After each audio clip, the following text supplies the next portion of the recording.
Bezpečne zosadnúť na zem, čím skôr vystúpiť, vziať batožinu a ísť. Väčšina tých, ktorí absolvovali cestu lietadlom, zrejme ani netuší, čo sa so strojom deje krátko po pristátí.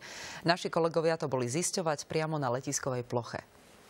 Je presne 9 hodín 45 minút a pred malou chvíľou pristála pravidelná linka z Košíc. Na vybavenie do ďalšej destinácie zostáva pracovníkom letiska iba 25 minút. Vždy totiž záleží na tom, či sa okrem doplňania energie robia aj iné úkony. V prvom rade však treba lietadlo správne zaparkovať. Čo naviguje pracovník letových prevádzkových služieb na základe neverbálnych pokynov. Niekedy síce pripomínajú vulgárnu gestikuláciu, no piloti aj personál ich význam presne rozoznávajú. Následne treba výstražnými kúžeľmi vyznačiť bezpečnostné zóny a obhliadkou zistiť, či neprišlo k poškodeniu plášťa. Či už by to mohlo byť zaneprázdnených pohotovostných podmienok spôsobené bleskom alebo zrážkou s vtákom.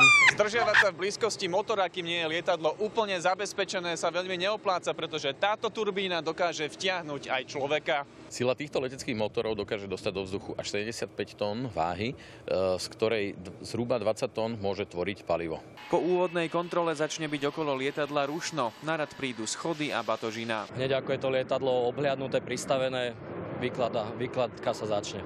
Po odvoze pasažierov napoja lietadlo na zdroj energie a palivo a ak je to potrebné, nastúpi upratovacia čata. Tieto procesy sa pohybujú od 25 minút do hodiny. Do tohto procesu sa zapojí približne 10 ľudí, a to pracovníkov cateringu, odbavovania lietadla, technických pracovníkov, plničov. Čím väčšie lietadlo, tým dlhšia príprava na ďalší let. Keď je všetko prichystané a stroj sa zaplní ľuďmi, treba ho vytlačiť zo stoiska. Aj keď dokáže cúvať aj samé, je to bezpečnejšie, pretože najmä v blízkosti budov by motory mohli porozbíjať sklá. Z Bratislavského